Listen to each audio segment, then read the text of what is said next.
네, 안녕하세요. 여러분들의 구독과 좋아요로 이 채널이 유지되고 있습니다. 네, 영상 속도는 1.5배를 추천드리는 바이고요. 네, 이번 소식은 에이다 알고리즘 스테이블 코인 과연 괜찮을까요?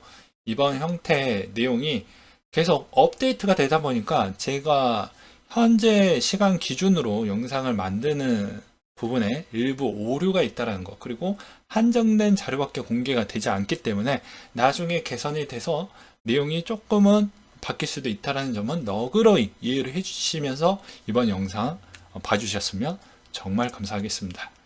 자, 에이다가 첫 스테이블코인 제드를 출시 계획을 발표한 지가 9월 27일 작년 기준으로 발표를 했습니다. 그 이유는 디파이 활성화를 위해서라고 이야기를 했었는데요. 그건 지금의 플랫폼 코인들이 대다수 이 알고리즘 코인 쪽으로 가는 이유는 저는 이렇게 생각을 합니다. 플랫폼 코인이 더욱더 활성화가 많이 되고 그만큼 좀 어떻게 보면 이 등락폭을 줄이면서 대체할 수 있을 만한 사용처가 될 거라고 하면 기본적인 스테이블 코인에 따른 알고리즘을 하나 내놓는 게 맞다라고 보거든요. 그래야지 이 쓰임새를 극대화시키면서 애도 같이 극대화를 시킬 수 있으면 난 모델링을 계속 연구를 하는 것 같습니다. 그래서 궁극적으로 이 모델링을 계속 들고 내비칠 수밖에 없는 실정이다라고 보시면 될 것 같아요. 이게 이제 루나가 쏘아 올린 공으로 인해서 한동안 알고리즘 스테이블 코인을 안 할 것이다 이렇게 보는 건 맞지 않을 것 같고요. 이게 앞으로 계속 두들겨 맞고 상처받고 그렇게 함으로써 나중에 이제 최적화된 알고리즘 스테이블 코인이 아마 나올 것으로 보여집니다. 그래서 에이다, 트론 최근에 많이 뛰어들고 있는 실정이죠. 그 뒤에 미리 선제적으로 먼저 했던 그런 스테이블 코인들도 꽤 많이 있었지만 다 거의 다 별로 좋지 못한 결과를 내비치기도 했습니다. 가장 큰 사건은 여러분들도 알고 계시는 루나 사건이 되겠죠. 최근에 코티가 에이다 테스트넷에 생태계 첫 알고리즘 스테이블 코인을 출시를 했다라고 했습니다. 5월 9일자 기준으로 나왔던 기사 내용이고요. 암호화폐 결제 플랫폼 코티가 최근 공식 블로그를 통해 에이다 생태계 첫 알고리즘 스테이블 코인 DZ 퍼블릭 테스트넷에 출시를 했다라고 했습니다. 코티 측은 에이다 팀과 수개월간의 공동 개발을 통해 완성된 DZ 테스트넷 담보와 준비금 토큰 조합을 통해 가치를 유지한다라고 되어져 있었는데요. 이게 언제 나오냐? 6월달 메인넷 버전으로 출시할 계획을 갖고 있다고 했습니다. 그리고 테스트넷 버전 자체가 이제 대략 틀이 나와서 제가 이번 영상 만들었던 이유도 그런 거예요. 틀이 대충 나왔기 때문에 대략 이 정도 형태로 흘러갈 것 같다라는 생각이 들었기 때문입니다. 그래서 이제 DZ 스테이블 코인 사이트가 이제 본격적으로 오픈이 되면서 이제 해당에 있는 궁금한 내용들이 거의 다 해소가 됐다라고 볼 수가 있게 되겠는데요. 자주 듣는 질문이라고 되어져 있죠. 대부분 보게 되면 DZ와 샌 리저브 코인에 대해서 많이 궁금해 하실 것 같습니다. 기본적인 내용은 다 넘어가도록 하겠고요. 여러분들 시간은 소중하니까. 알고리즘 코인은 여러분들 다들 알고 계시겠지만 그래도 간단하게 설명을 하게 되면 이런 겁니다.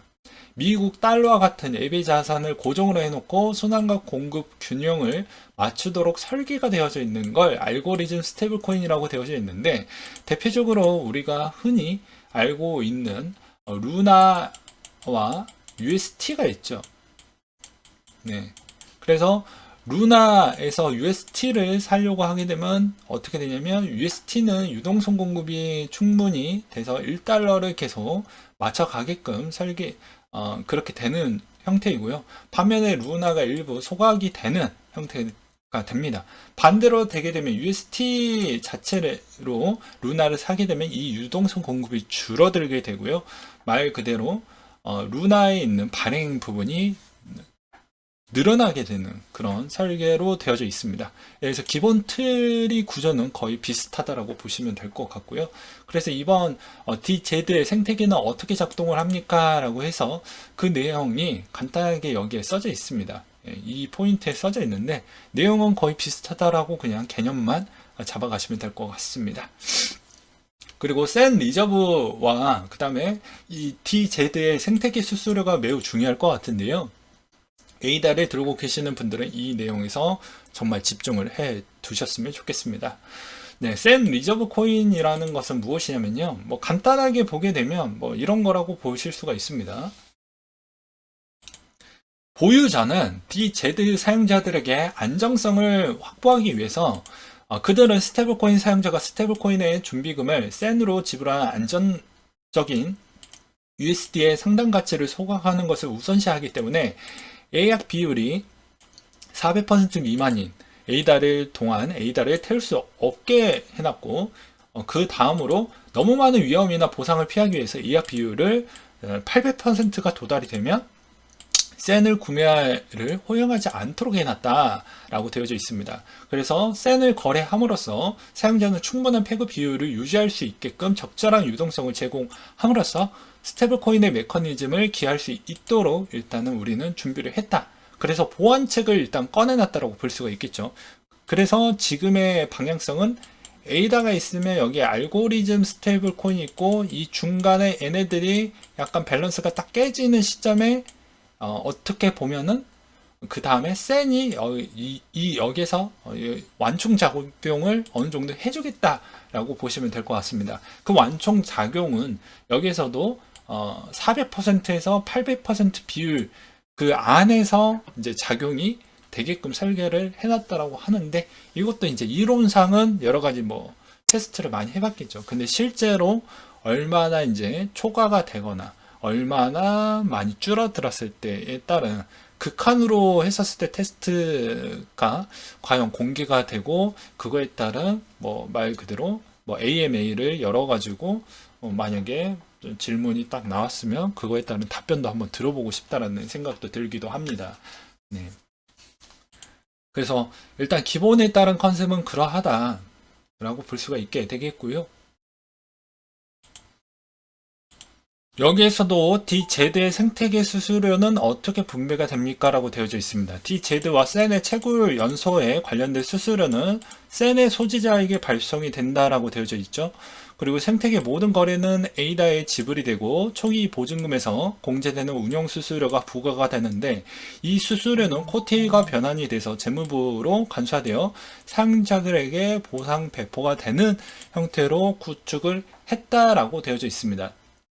이 말의 의미는 너희 뭐 지급 준비금 부분이나 뭐 이제 다른 뭐 이자 상품 같은 걸 만약에 내놓는다라고 하면 이 뭐 지급 준비금이나 그다음에 그만큼 얘네들이 어떻게 보면 너희들이 패깅이 잘 할 수 있을 만한 여유율 부분이 충분히 충당할 수 있을 만한 돈은 어디에서 이제 마련을 할 것이냐에 따라서 볼 수 있는데 웬만한 부분은 대부분 수수료 부분으로 어느 정도 들어오는 물량이 좀 있기 때문에 그것을 어느 정도 대체를 할 것이다 라는 내용도 없지 않아 있습니다.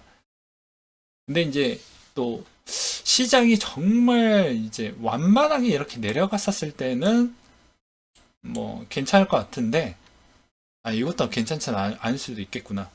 오히려 이제 완벽하게 내려가거나 완만하게 내려갔었을 때 거래량이 많이 줄게 되면 수수료에 따른 어떻게 보면 충당금 형태가 많이 부족해 줄 수가 있는데 그거에 따른 좀 보완 요소가 약간은 미비하지 않겠냐라고 볼 수가 있게 되겠거든요.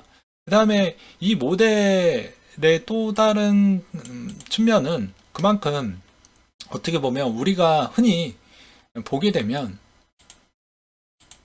앵커 프로토콜을 예시를 들어가지고 설명을 좀 드리도록 할게요. 보게 되면 총 입금액하고 차입금이 있습니다. 이것만 딸랑 주는 데이터를 보여주는 게 아니죠.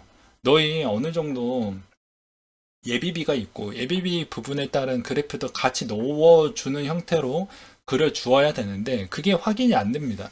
트론도 마찬가지로 확인이 잘 안 돼요. 그게 좀 많이 아쉽다.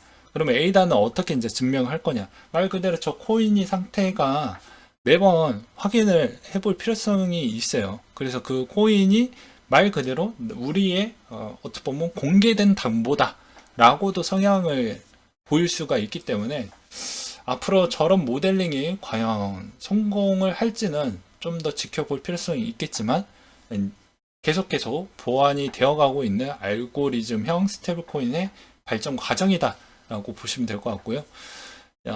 정리를 해드린다고 하면 기존의 루나 이전 부분은 거의 비슷하게 담보가 일단은 많이 부족한 형태였다 라고 저는 말씀을 드리고 싶습니다. 그래서 지급준비금으로 인해서 오히려 그것이 너무 과잉됐고 그 이자 지급을 못 해주었기 때문에 지금 발생된 거고, 너무 치명적인 형태로 뭐 스테이블 코인 알고리즘의 문제였다 라고 볼 수도 있겠지만, 또 반면에 보게 되면 뭐 다른 부작용이 너무 과하게 쏠림 현상이 있었기 때문에 또 없지 않아 있었다라고 저는 보고 있습니다. 그래서 이 부분을 부작용의 트론은 이제 어떻게 보면 담보를 좀 더 제공을 더 많이 받아서 1차적으로 개선을 했고, 그 뒤로는 이제 에이다가 야 우리는 여기에서 하나의 코인을 더 넣어서 그 완충 작용을 더해서 가져가는 모델을 한번 가져가 볼게. 그리고 수수료 일부를 그 어떻게 보면 완충 작용에 있는 코인에다가 넣어줌으로써 계속 준비금으로 뭐 이렇게 뭐 활용을 하는 측면도 없지 않아 있어 라는 이야기를 했기 때문에 이 점도 좀 유심하게 바라볼 필요성이 있지 않을까 싶습니다. 그래서 전반적인 흐름은 뭐 플랫폼 코인들은 뭐 제가 2018년도 때도 못해도 한두 번 정도는 이야기를 했던 것 같은데, 이 기존에 있었던 우리가 지금 들고 있는 코인과 그 다음에 스테이블 코인이 따로 나와서 따로 격차로 돌고, 이게 이제 설계 형태를 이렇게 서로 상부상조할 수 있게끔 그렇게 설계안이 나와 주어 게 가장 이상적인데, 왜냐면 이 가격이 너무 요동을 많이 치니까 애를 안 써버려요. 네, 실제로. 그래서 가격이 올라가면 올라가서 안 씁니다. 왜 그러냐면 가격이 너무 많이 올라가니까 더 올라갈 거라는 기대감 때문에 안 쓰고요. 내려갈 때는 또 내려가서 잘 안 씁니다. 왜 안 쓰냐? 대부분 가맹점에서 그렇게 많이 안 해줘요. 그러다 보니까 이 중간에 있는 지점대가 제일 많이 사용이 됐다라는 것도 해당에 있는 코인 회사들이 잘 알 것입니다. 그래서 기존에 이제 담보 자체를 USD로 했던 스테이블 코인으로 가기에는 너무 자기에 있는 코인의 활용도 가치가 너무 많이 떨어지고, 나중에 미래를 그려보았을 때도 이게 모델링이 잘 안 나오니까 어떻게 해서는 활용을 극대화시키기 위해서는 이런 뭐 약간의 뭐 부족한 점도 있겠지만 현 상황에서 계속 돌파를 해 나가려고 하는 모습을 좀 보여주고 있다. 그래서 지금의 그 단계에 일단 머물고 있고 앞으로도 계속 나올 것으로 보여진다 라고 보시면 될 것 같습니다. 이게 어느 정도 이제 성공을 했던 그런 어떻게 보면 그 세대 1세대 모델이 명확하게 완성형 모델이 딱 나오게 되면 그 코인이 어떤 코인이 될지 모르겠지만 상당히 주목을 많이 받고 가치도 재평가 받지 않을까 싶습니다. 그리고 대다수 비슷한 모델링으로 또 따라 하겠죠. 뭐 트론이 기존에 저기가 시총이 저렇게 많이 올라갔으니 따라 하듯이. 그래서 여러분들도 이런 형태가 보고 또 투자에 많이 도움이 되시길 바라겠습니다. 네, 이상으로 마치도록 할게요.